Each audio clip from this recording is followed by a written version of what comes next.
What's up, YouTube? Alright, so I know a lot of you gym goers have decided to transition over into calisthenics, or a lot of you bodyweight athletes want to start doing some bench press or deadlift. In this video, I'm going to give you guys 3 tips that you guys can use in order to both do both weightlifting and calisthenics at the same time. Alright, so for the first tip, you guys need to decide on your goals. Is it going to be calisthenic focused, or is it going to be weightlifting focused? If it's going to be calisthenic focused, you're going to prioritize that over weightlifting. If it's going to be weightlifting focused, you're going to prioritize that over calisthenics. All right, for tip number 2, you're going to want to be focusing on your static skills before you work on your repetition-based work for both your weightlifting and calisthenic exercises. The reason being is because if I was to prioritize my repetition-based work before my static-based work, such as handstand, I won't be able to hold handstand as long because my muscles will be fatigued, as well as isometric exercises such as the planche put more damage on in your CNS than repetition-based work will.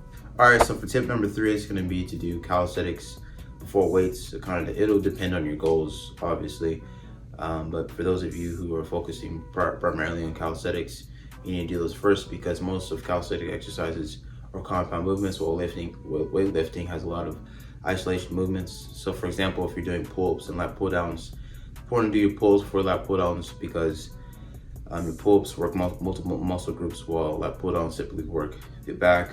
So it just causes those muscles to fatigue faster than the other ones. All right, so now I'm going to be talking about 3 different methods that you can use for the tips that I discussed above. All right, so for the first method is going to be to combine both calisthenics and weights together.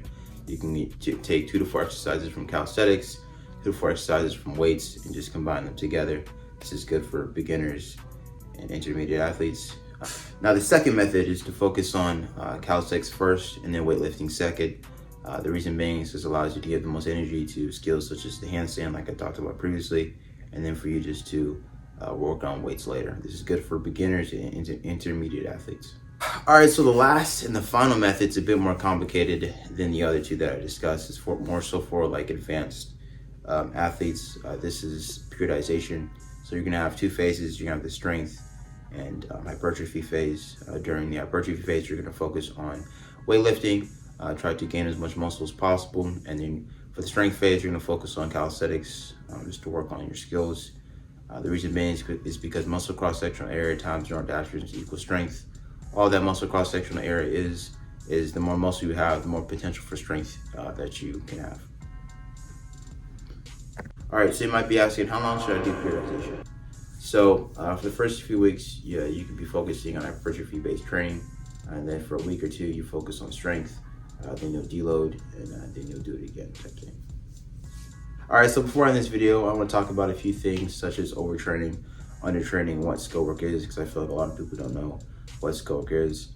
All right, so a common symptom of overtraining would be a decrease in performance. So it's important to go through a deload, and I think it's like you reduce your performance by 30 to 50%. I may be wrong about that, so take it with a grain of salt. But if you're undertraining, all you do is increase your performance until you see progress.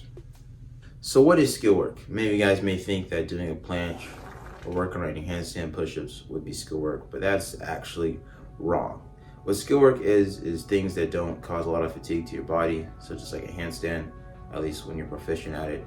But doing handstand push-ups and planche work requires a lot of strength, movement, so it would be a workout instead of skill work. But as you progress with planche and handstand, and as it becomes easier, then it will go into that skill work category, because the fatigue it puts on your body isn't as much as it was in the beginning. If you enjoyed the video, subscribe. You know you want to, or don't. And whatever you do, don't hurt your gains. Jojo, pose, pose, pose.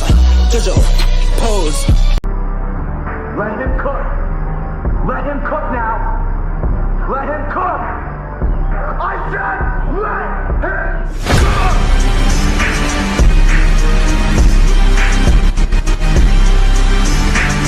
The best advice anyone ever gave me was 2 words. You can't. And you know what my response was?